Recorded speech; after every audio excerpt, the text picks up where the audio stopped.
Wonderful. Latany, Cool. thank you so much for joining us today. And I really loved your book.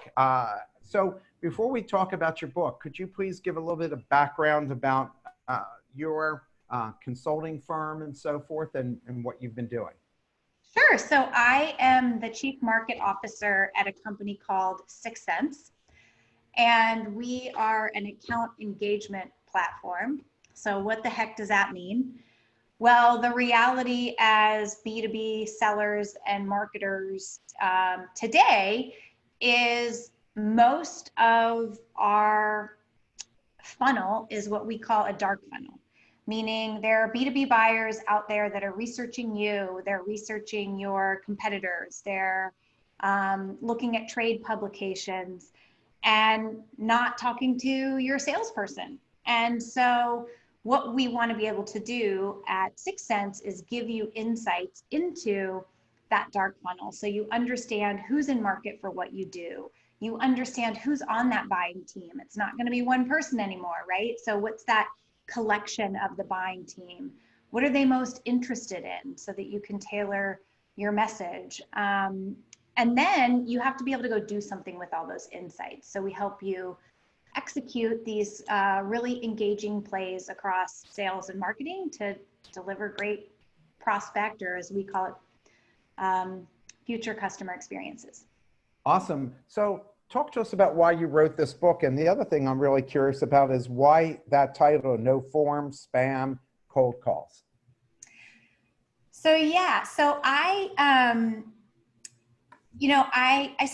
I've been at 6 Sense about 2 years. And when I joined, MarTech is a crazy, crazy space. You know, I don't know if you guys have seen the infographics with how many MarTech and sales tech tools there are, but there's literally thousands. And so I joined 6 Sense, which is a MarTech technology, and I felt really overwhelmed and like, what am I doing? I don't know this industry well enough. I think I took the wrong job. Kind of freaking out. And my husband, I have a great husband, very supportive. He said, you got to play to your strengths. And I'm like, I have no strengths, crying. What strengths? But I'm like, wait a second. I spent a decade on customer experience. Because that's what I was a part of at Aperio, was helping people revolutionize both their customer experience and their employee experience using next generation technology. That is what our company did. We were almost $300 million organization doing that. I had a great run, and I'm like, okay, I know that. So let me retrench what I know to this new job. And when I did that, what I realized was the current marketing and sales technology is really set up to deliver a very, very poor customer or future customer prospect experience. And I was like, this is kind of screwed up. Like, forms suck. No one likes filling out a form. I just, you know, when I go to buy something, I don't know about you guys, but I'm not just going to go buy something willy-nilly. I'm going to want to do my research. I'm going to want to look at the reviews. I'm going to want to really put my business plan and my case together. And we prevent that with a form. Spam, I have 32,000 unread emails right now. So your email is not getting to me. And we actually send 300 billion emails a day. So that's crazy town. So, you know, it's just, and the whole reason for the form is to get someone's email. And then cold calls, I'm a working mom. And, you know, if I get a number that's like spoofed with my area code, I assume something has happened to my kids and my heart drops. And I hate that. And so I was like, this is how our technology and our processes are set up. This is ridiculous. And by the way, I'm now the CMO of this super cool company that has all this amazing AI and big data that, you know, we can see the dark funnel and we know all this stuff. What the fuck? Like, we can do things better.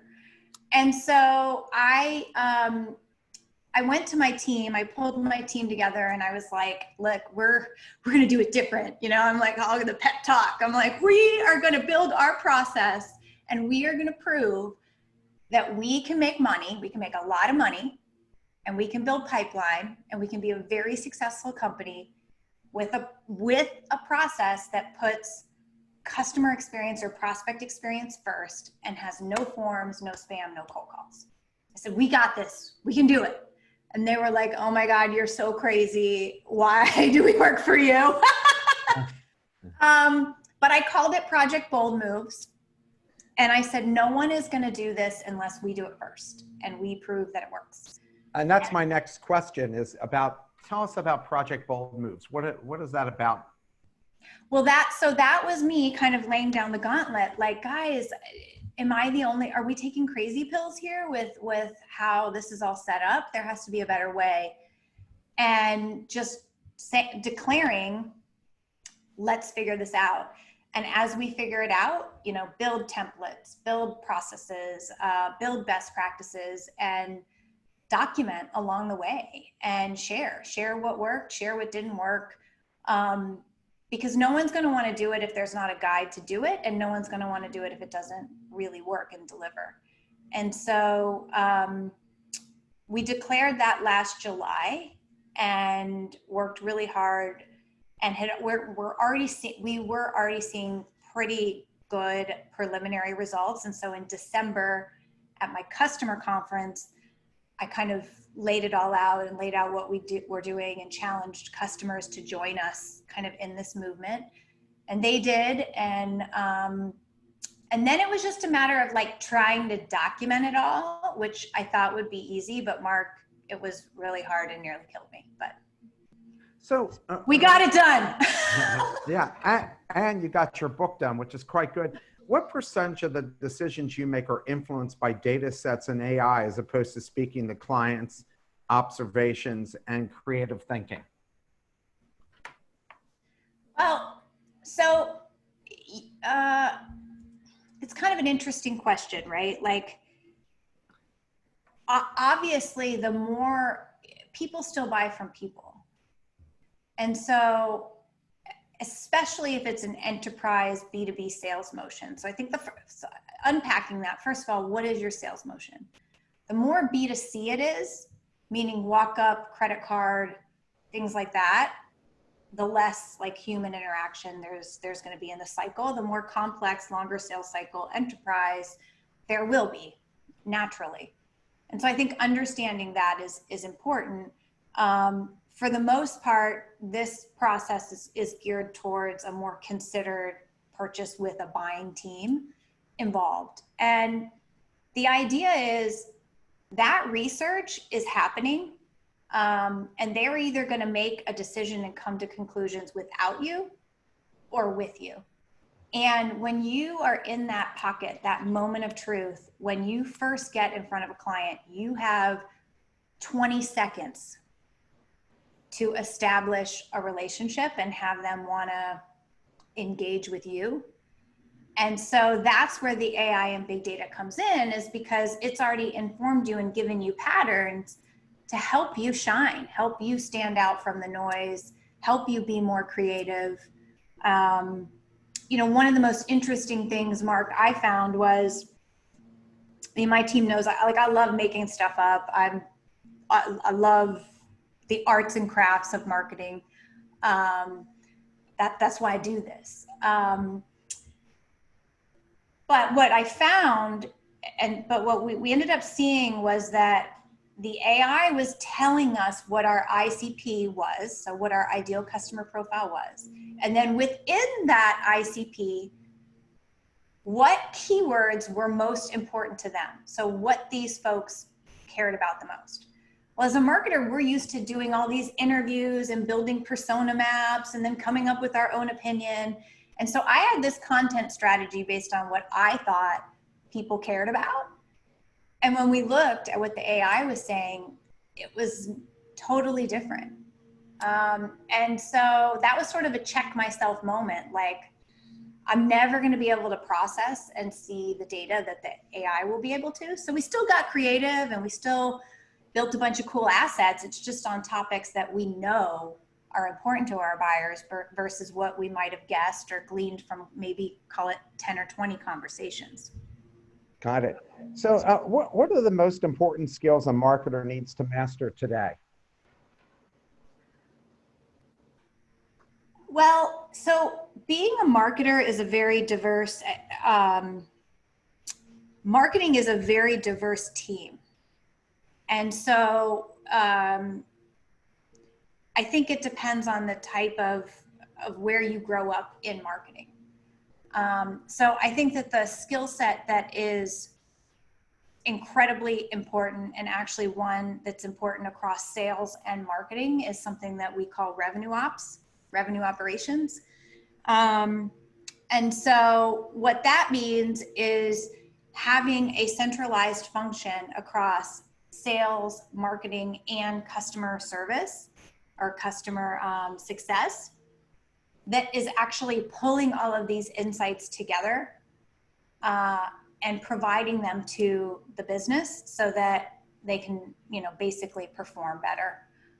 So I feel that's a critical function. And before, it's sometimes been siloed, where it's been, marketing has an operator, operations person, sales does. But I think pulling those together is a really important step. Another important role that I see is not thinking of yourself as digital marketing, but digital experience, which is different.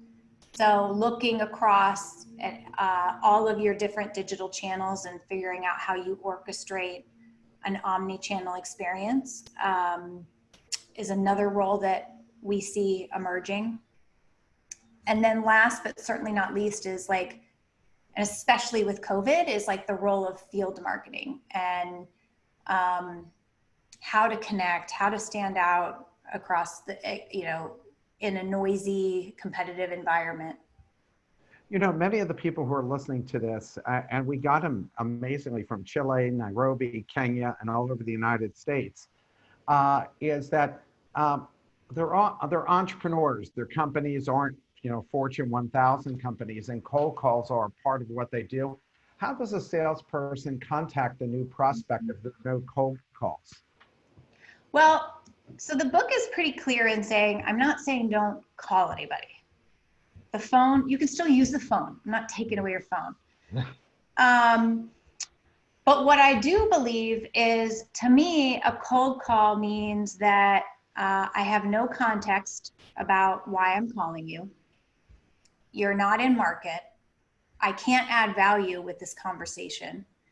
So the difference between a cold call and a warm call is, a warm call, the account has been warmed up, meaning marketing has been providing air cover, they're aware of the brand, they've been consuming content, you understand the personas that you're calling, you understand their keywords. So when you do make that call, it truly is value add.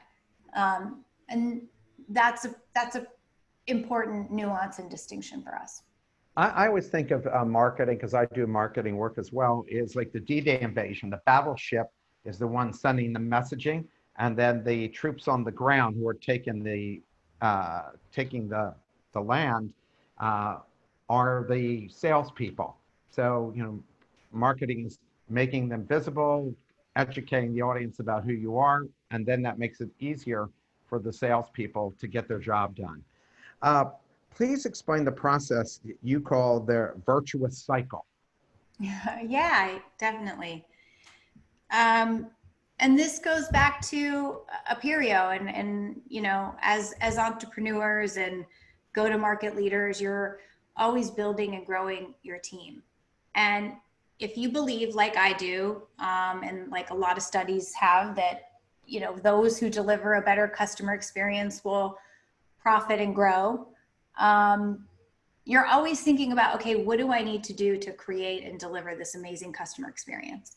And I believe the first place that you look is actually with your employees and look at the experience that you deliver to them. And I think that if you create the right culture, but also give them the right insights and agility to be able to take action on those insights, really great insights about the customer, they will then deliver a great customer experience. And then that's the cycle that you kind of get into. But getting the flywheel going, to me, actually starts with your own people. You call this the age of the customer. Why is that? So, yeah, so there is probably one of my favorite studies, Forrester studies, is called The Age of the Customer. And what this study does is it walks through all these different decades of time and what companies have risen to the top. And so it talks about like the age of manufacturing, right? When Boeing and those type of companies really rose to the top. It talks about the age of distribution, right? Think about like Walmart and those type of companies. It talks about the age of information, which is like the Googles and the Amazons. And then it talks about today. And the study basically proves that today we're living in what is called the age of the customer.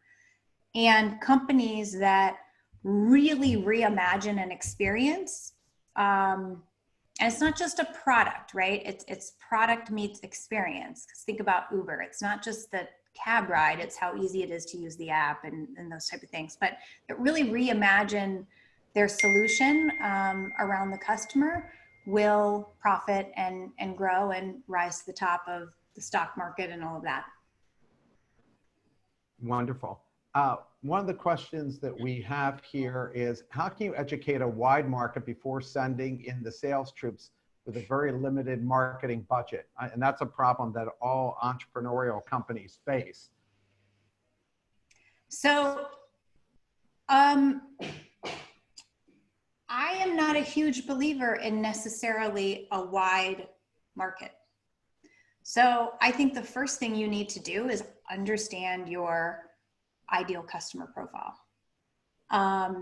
And, you know, I'm so passionate about the ideal customer profile that like I actually taught a little class at Northwestern for future marketers. And I say, if you interview and that marketing team can't articulate their ideal customer profile, do not join. You cannot be successful in marketing without understanding that, because you'll never have enough dollars to do a good job.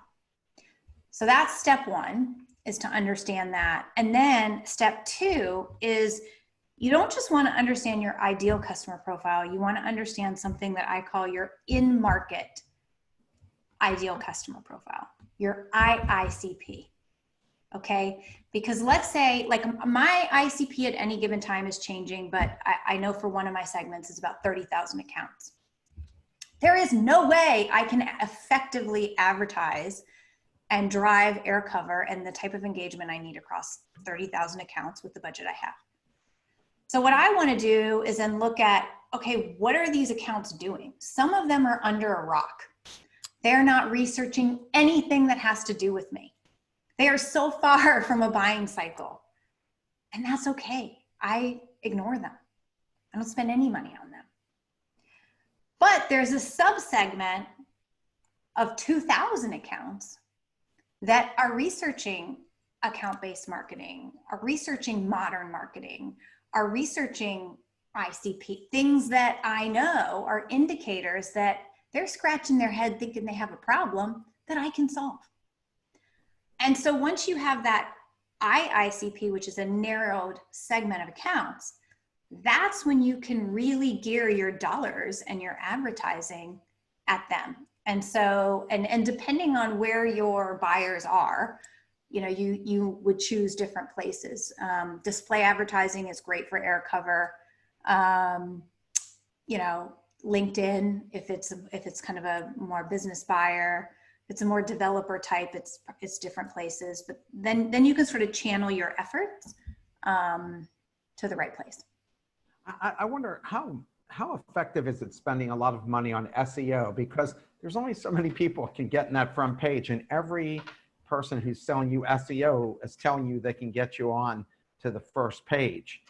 How effective do you find that? And is that still one of your main tools? It is a tool. It's not one of our, like, we don't even bid on 6 cents, for example. Like if you Google 6 cents, you won't even get, like, our competitors bid on a fine, because I get so much junk. I get like the movie and all, and I'm just like, whatever, right? So,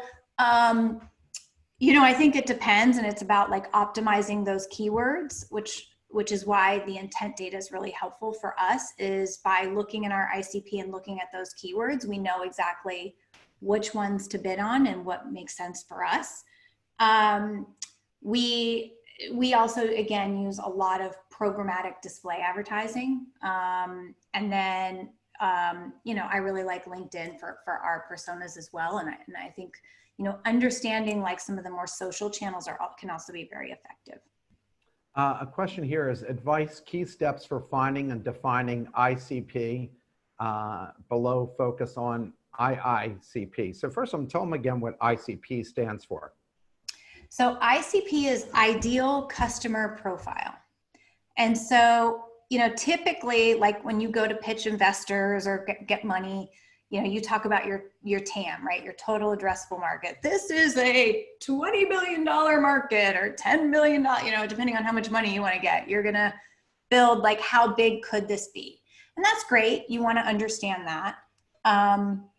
But within that total addressable market, there are people that you can be more successful with. Like maybe it's a tech fit. They have an adjacent technology that you work well with. Maybe it's a certain industry. Maybe it's a certain company size. Maybe it's a geography, right? Like, and so there's some pretty, I think, easy ones. Like if you think about technographic and firmographic that you can start to layer on and apply. And actually Topo is a research firm, and they did a pretty good little one-pager on how to workshop an ICP and come up with the number of criteria. But you probably want like 3 or 4 main criteria and maybe 3 or 4 sub criteria that can get you down to kind of a reasonable amount of accounts that are winnable. I love what you talked about before, which was how important it is to treat your employees like customers. Why do you say that? So I'm a big believer in brand. I think brand trumps demand over the long term, and your brand and what you represent and your why starts with your people. Who you hire, who you fire, who you promote, and do they believe in that vision?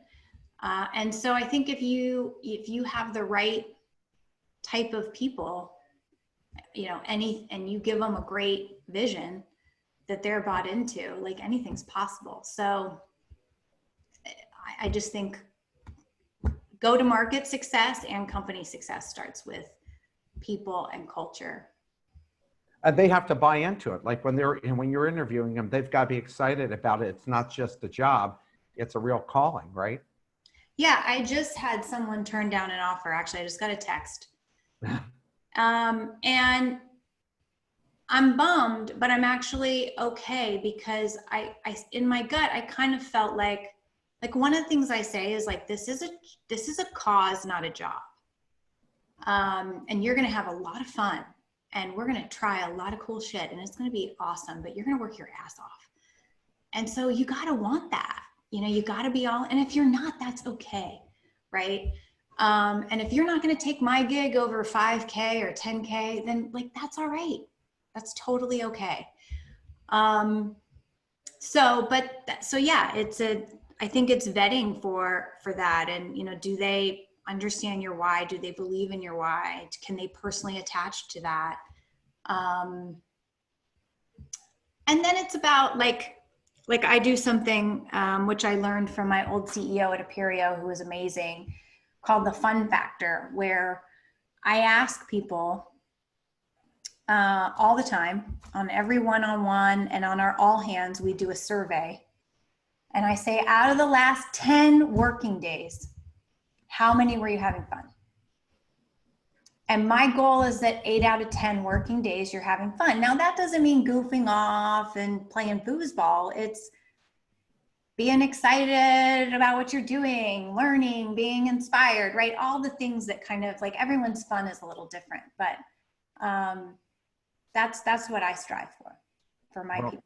I can tell you have super energy, so they probably can just plug you in and turn off the electric in the building. Well, how is AI impacting marketing and the customer experience now? And what's your reliance on that? My reliance on it is huge. And this is why I wrote the book, is because I think people don't realize how cool it can be. We are at this pivotal time where the AI and the big data and the insights have advanced to a degree that we can reimagine and we can deliver these amazing experiences that I don't think we thought were possible. And I think that's so fun and exciting. And, you know, that was the premise of the book, is we don't need to build our database of emails and send spammy, you know, no one's reading your newsletter that you send 3 times a week. No one gives a shit. So we have an opportunity to up the game. And I think people that move early on it will reap the rewards. So what strategies do you use to get customers to listen to your message? I mean, you mentioned just now having a newsletter go out 3 times a week. I would agree with that, is overkill, and they start to tune it out. But what tactics are you finding now people are very receptive to? So our process is all designed around adding value to that individual, which sounds cliche, but let me walk you through what I mean. So, you know, one of the tenets of great marketing is personalization, right? People talk about it all the time. But personalization can be a parlor trick and seem kind of creepy, or personalization can be adding value, right? So someone sends me a note, hey, I saw you went to UVA and you live in Chicago, go Cubs. I don't care. Like, it's not a big deal, whatever. Someone sends me something on running a great customer advisory board, because that's something I'm actually researching right now and interested in. Wow, thank you. That is so helpful. I want to up our customer advisory board game. I'm into that right now. And so what we do is, and fundamental to the design of what we think is a great customer experience, is understanding the keywords that you're researching. So if the AI surfaces, so for example, Mark, if the AI tells me that your account, like the company that you're at, the top keyword is predictive analytics. If I know you're in marketing, then predictive analytics is probably about marketing ops. You're probably thinking about lead scoring or lead conversion. If you're in the head of sales and you're researching predictive analytics, you're probably worried about forecasting accuracy or you know, different things. So what we do is we take the keyword and then we map it to each persona we sell to, and we say, why would they care about this keyword? What is happening with them in their job? What is their problem that they need to solve? So when we see your keyword come up and we know your persona, we know what to outreach and talk to you about. We know what content to provide to you. When you come to our website, our Drift bot knows what content to recommend. When you go to a content hub, it's dynamically going to adjust based on the things we know you care about. Furthermore, if you're early stage and you're just kind of getting your mind around predictive analytics, the type of content you want is very different than if you are later stage. So if you're early stage researching predictive analytics, we might say, why should you care about predictive analytics, and what people do with it, and unpacking what it really means, right? If you're a later stage, we might want to say, here's 6 case studies on how companies have used predictive analytics and the ROI they've gotten. So we tailor the experience for the persona keywords that we know they care about, and their timing, where they are in their cycle. And to us, we feel like that provides the most value possible, which equates to an exceptional B2B customer experience. How do you find info on companies you're searching for? Well, part of our solution is something called intent data, where basically we look across all these publisher networks, and you, as a client, you say these are keywords that we know would be indicative of interest. So, for example, I track about 3,000 different keywords. And we have this AI graph called a company identity graph, which takes what content is getting consumed, matches it to the account, and marries it to the keyword. So at any given time, I can see what keywords are bubbling up in my ICP. That's how it works. Are there metrics that define the revenue impact of adding value? Are there metrics that define the revenue impact? Yeah. What kind of results have we gotten? And what kind are our customers seeing? So we had, before we implemented this very prescriptive approach, we had a very lumpy pipeline generation. And we had a outbound model, an outbound team, which is expensive. So think BDRs, SDRs, and it wasn't sustainable from a cost of like a CAC perspective. And so what this model has been able to do for us is, first of all, every single quarter is a beat and raise. So we double every year, which means the pipeline and revenue targets, of course, go up. But you don't want to be raising your CAC. And so what this has allowed us to do is to meet those aggressive targets and maintain, an industry-leading customer acquisition cost. So grow responsibly. And part of why it does that is I'm refining, like, again, I talked about, do I want to market to 30,000 accounts? Not really. Like, it's great. I know it feels good in those investor pitches to talk about your huge TAM, but from a marketing perspective, it's kind of a nightmare. Like, you want to be able to like refine it down. And so it helps us make sure that we're very, very qualified in who we're talking to, and our clients see that as well. They see a huge lift in pipeline, in conversions, in revenue. And one of the interesting things that happens is, because it's AI, it's just math, telling us where to focus. We can do something called a back test, where we can see how well the model is performing. So when I wrote the book, I talk about, 80% of our revenue coming from what the model predicted. It's now 90. So those are good odds to me. I'd rather play those odds than pa-chow, pa-chow, maybe I do this, maybe I do that, any day. How are you identifying the keywords? How do you pick the keywords that you use? It's a good question. And we've actually built in like an engine to help with it. The nice thing is you can track unlimited keywords. So you can kind of be looking at them and refining them. But it is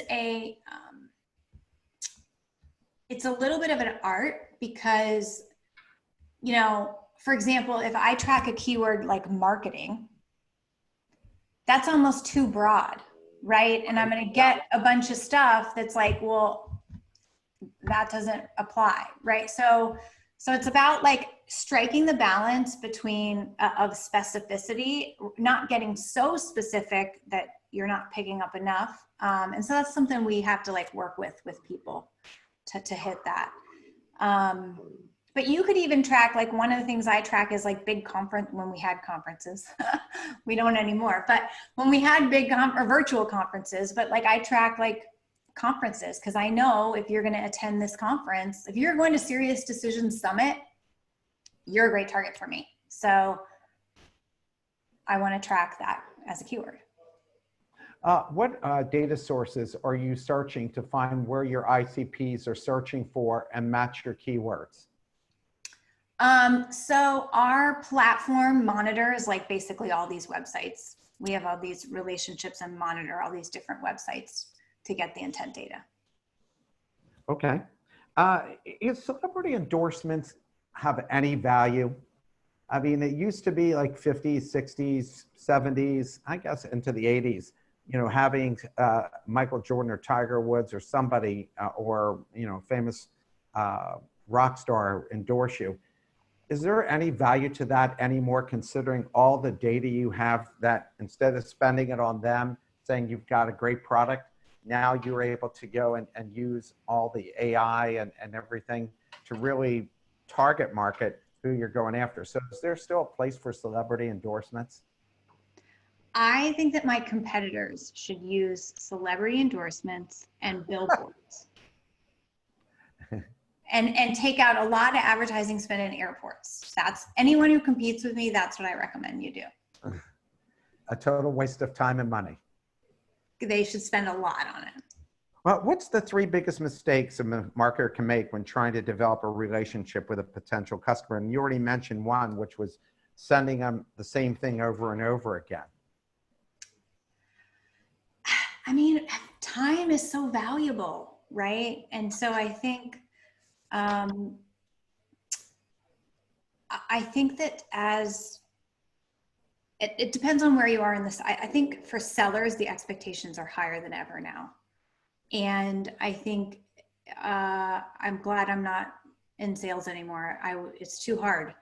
You know, you are expected to be an industry expert, a solution consultant, an expert on your product, an expert on everyone else's product. And so that's how you stand out, is not like, I think just being a relationship salesperson, people don't want that. They don't have time for, they want you define yourself by the expertise you bring to the table. And so again, I think it comes back to how you're adding value and helping people do their jobs and educate. People hate to be sold, but love to be educated. And that's another reason why I say no forms. Like why? It makes no sense to me. Like I control mind share, I control wallet share. Like I want you to learn from me. Why would I gate my content? This is stupid. Why wouldn't I put it out there? Especially if I have the tools to know, I know what ebook you consumed. I can see it in my AI. I know where you went to. I know how long you stayed on that page. Do you think marketing to different generations requires different tactics and strategy?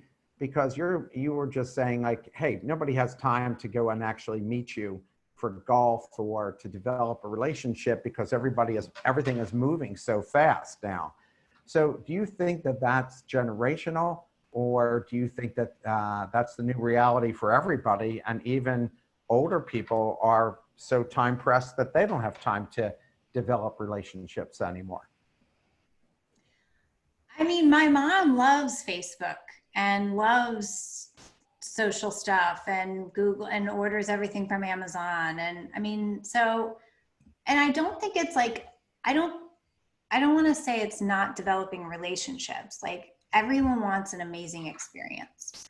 You just have to tap into what that experience means to your audience. And a lot, like, especially with COVID, it's all digital. So how do you create an amazing digital experience that people want to engage in? What have you done that's been successful for your clients during this pandemic? So last week, and I think we're going to do more,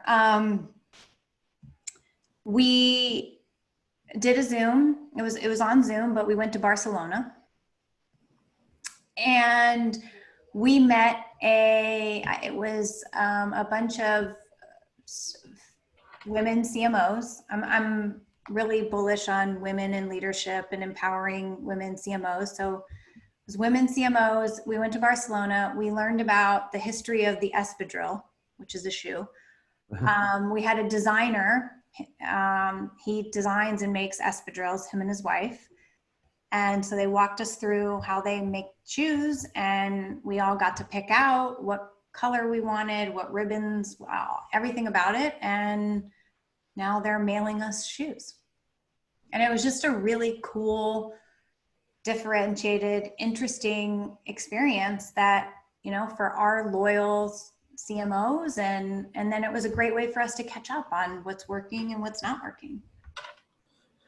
When you write that most decisions are made by groups, not individuals, what is that, and does that apply to everything?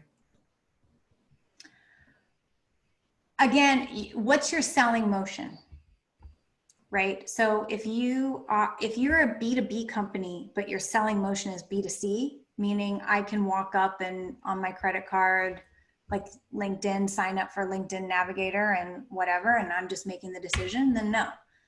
But most B2B considered purchases require a pretty big consensus to make a decision. So, you know, I grew up with something called Selling to Veto. Do you guys remember that book? Anybody remember that book? No. Oh, and it's like, it was basically sell high, right? Get as high as you can. And the executive's going to make the decision. And then they're going to tell their team what to do. That doesn't happen anymore. Like, if my team wants to buy I'm not going to tell them what marketing tool to buy. Like, they're going to come to me and say, we have a problem. And I'm going to be like, okay, do you really need it? I'm going to vet the need and vet that it's a need that we want to spend budget against. So that's the sale. You got to sell me on that. But I'm going to let them pick, because I'm not going to probably be the one using it. And, you know, my CFO is going to be involved because it's COVID, and he's going to want to make sure that it's a high priority purchase, right? And my head of sales might be involved because, you know, we kind of share the same budget, and how does that prioritize over something else? And so there's all these things happening to get a purchase done, and it's not just one person. Because so many people are impacted by it, and so many people are using whatever that is, right? Exactly. So explain the dark funnel. What is that?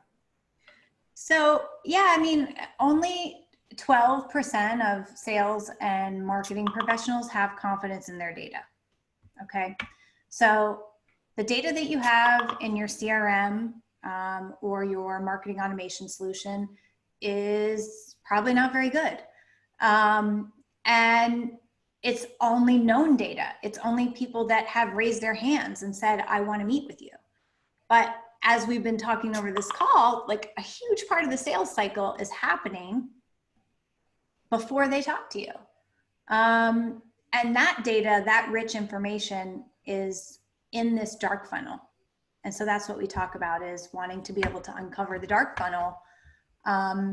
So you have a much better insights into things like your ICP, things like your in-market ICP, things like those keywords I talked about. You write in the book is, why is the most useless success measure out there the marketing qualified lead? Explain that. You're hitting all my hot buttons. Okay, so the MQL is a marketing qualified lead. And basically what marketing does is they set up some sort of point system in their marketing automation solution that says, if a prospect downloads this ebook, give them 5 points. If this prospect goes to our pricing page, give them 20 points. If a prospect does blah, blah, blah, blah, blah. And it's all about one contact and scoring points for one contact. And then if they reach a certain number of points, that passes to sales. Well, I told you it's a whole buying team, right? So just scoring that one person is like not accurate at all, because what if they're an intern? Who cares? Or maybe they're the CFO. So that matters a lot. So I don't want to just score the activity of one person and give arbitrary points. I want to score the activity of the person in the context of the company. Do I even care? Is it in my ICP? In the context of the buying team and what their activity is doing. And I want it to be all behavior-based, not arbitrary. Because what happens is that lead, like marketing's whole mojo has been organized around scoring and passing that, scoring and passing, scoring and passing. Whereas I think our role is much bigger and our metrics need to evolve to account for that bigger role that we have around pipeline, revenue, win rates, customer success, churn. And that's all about identifying patterns and measuring account engagement and getting people through that journey versus just saying, Mark, you scored a bunch of points from downloading my ebook. Sales, go crazy and cold call Mark. You know, one thing I think people are walking away from this is that marketing has become a lot more complex over the past 10 years than it ever was before. Like, you need to know so much about so many different things in order to pull the right levers today. One of the things that you write in your book is know thing, do nothing. What do you mean by that? Know nothing, do nothing. Yeah. Well, so our tagline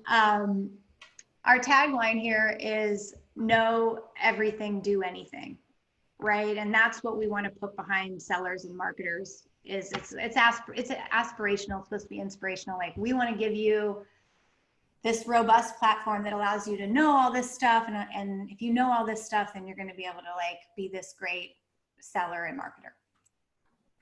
So that was sort of a joke and a take on our tagline, which is, if you know nothing, do nothing. But when it comes to spam and, like I said, calls, I'm not saying, we still send emails. Like, you gotta, emails are a form of communication. I haven't like gone to our office and like unplugged every telephone or taken everyone's cell phone. We still make calls. The difference between spam or a cold call is the ability to add value, and the ability to add value is about the quality of the insights. So if you know a lot, you should do something, you should engage. If you know nothing, what are you even sending them? Like, doesn't make sense. So that's like, it's kind of, I was trying to be funny and make fun of our own tagline. Yeah. I don't know if it worked or not. It did. It did. That's why I asked the question. Can you talk about the 5 steps you follow when engaging with prospects? Yeah. So there's, maybe you guys have heard about this, like there's kind of a big movement to something called account-based marketing, which is focusing on an account and a buying team, not just a lead or content, it's a contact. And it doesn't, you can ask Forrester or Gartner or any Topo, any of the marketing textbooks or whatever on account-based, all have a somewhat similar process. And I just have mine, which I've simplified, which starts with selecting the best accounts. And so like any campaign that we're going to do, it's like, okay, what are the best accounts for this? What's our business objective? What are we trying to do? How do we select the best accounts? And so we talked about ICP, we talked about IICP. That's a good way to whittle accounts down, but you might say, hey, I want to do something very, very high touch. I want to bust the doors open on the most high value targets. Maybe it's 10 accounts and you're in there like, hey, show me 10 accounts that are on my competitor because I want to displace them. That type of thing. But it all starts with account selection and making sure you have the best targets. Then based on those targets, you want to have insights about them. So, again, I talked about me guessing what content to write about versus we know these care about this. So the next step is, know about them. What makes these accounts similar? Are they in the same region? Are they researching the same keyword? Are they, different things that you want to be able to look at, because that's going to inform your budget, how much you spend. That's going to inform your content. That's going to inform your creative, and that's going to inform the tactics that you're going to execute against that segment. And so we have a saying here with my team. I say, no, if you don't have an account segment built where we have these insights, you're not getting content, you're not getting creative, you're not getting budget. So those two steps are really important. Those inform the next step, which is engage the right way. And to me, engagement needs to be stage-based. So I'm going to do something different for an early stage account than I am a late stage account. And engage the right way is typically multi-tactic. So I'm not just going to do ads. I'm probably going to do ads and maybe a direct mail send, and maybe, some email outreach, or maybe I have an event in there. So design kind of how you're going to engage appropriately with that account segment. And then collaborate with sales. So marketing and sales, there's no handoff, there's no baton anymore. We have to work in tandem. And so the more, how are you collaborating with sales on this campaign? How do they know when to engage? How are they getting informed about what their key accounts are doing through the process? And then last is track real stuff. So how much did we spend? Did we get more accounts engaged? Did we get new accounts engaged? Did we move them along their journey? Are they in pipeline?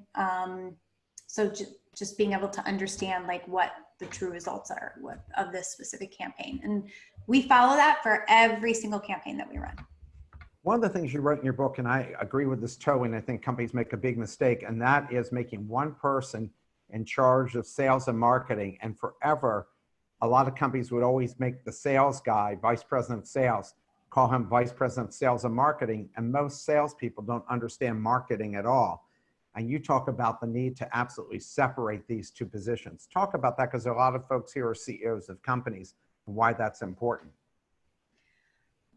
So I am a recovering software salesperson, and I was a sales leader and then a marketing leader, and then ended up having sales and marketing. So I'm not speaking from, maybe I'm just inadequate, but it is from some amount of experience. But so sales is a freaking grind. It's every week, every day. What have I closed? I think the best sales leaders have a very good handle on forecast, and and that's great, right? But as a marketing leader, I have to be I can't be thinking about this quarter. If as a marketing leader, I'm focused on this quarter, I am not doing my job. We're way too late.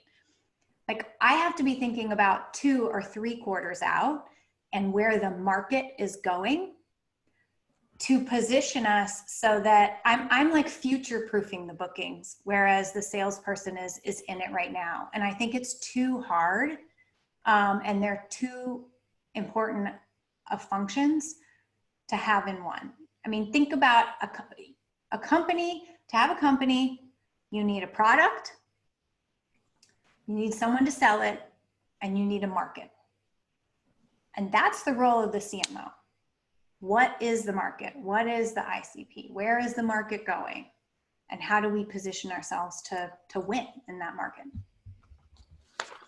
Can you explain V2 Mom? So I'm obsessed with this strategic planning process called V2 Mom. And it sounds really weird. But let me explain what it is. And maybe some of you all have actually used it or heard of it, but it was really popularized by Salesforce, Marc Benioff, because he looked at a lot of the strategic planning frameworks out there and found that they weren't agile enough. And they didn't connect people to the why of why the plan existed and what you were trying to do. So he popularized this approach called V2 Mom. So V stands for vision. The second V, so the V2 stands for values. Mom is methods, obstacles, and metrics. And so it is a way to get your entire company aligned on a plan. And this isn't your company long-term vision and it's not like your corporate stuff. This is, what are we going to do this year, or what are we going to do in the next 6 months? So it's all very time-bound and it's all prioritized. And I've just found it an amazing way to get every function aligned with what we need to do, why we're doing it, and how we're going to deliver. And it kind of goes back to the culture thing I talked about earlier, like transparency builds trust. No one wants a bunch of, you know, they're putting their livelihood in working for you and working at your company. So how are you going to tell them where you're going, why you're going, what their role in it is, and then be very transparent about how you're doing against that. And so it's just it's a way to foster that and also get a lot of shit done. So I write about that in the book. I have an example one in there. I thought it to be really important. I thought it stood for drink 2 vodkas before meeting with your mom. And I thought, well, that's probably pretty sound advice. That too. That would be a lot more fun. Yeah, probably so. So here's my last question to you as our time is running out. A lot of folks, CEOs who are on here, hiring a marketing professional, what types of questions should they ask? And is there a profile of a successful marketer today? What do you look for? What should they look for? I think you need to understand what you need. And if you're ready, like, do you want a CMO? Do you want someone to help you with the market? That's why I changed my title to Chief Market Officer. Or do you want someone to like run your website and do campaigns, right? So strategy versus tactics. Yeah. Because it's hard to find everything you need in one role. And I know that sucks because you're like, I can't hire a team of 8 people, right? Yeah. So I get it. But eventually, like, I think if you have a CMO and they start out, you know, the right kind will do the work to start. When I started at 6 Sense, it was me and one other lady grinding it out. But yeah, the CMO should be like your right-hand person for strategy. I thought you made an interesting comment that you call yourself Chief Market Officer, not Chief Marketing Officer. And just quickly here, just tell us the difference.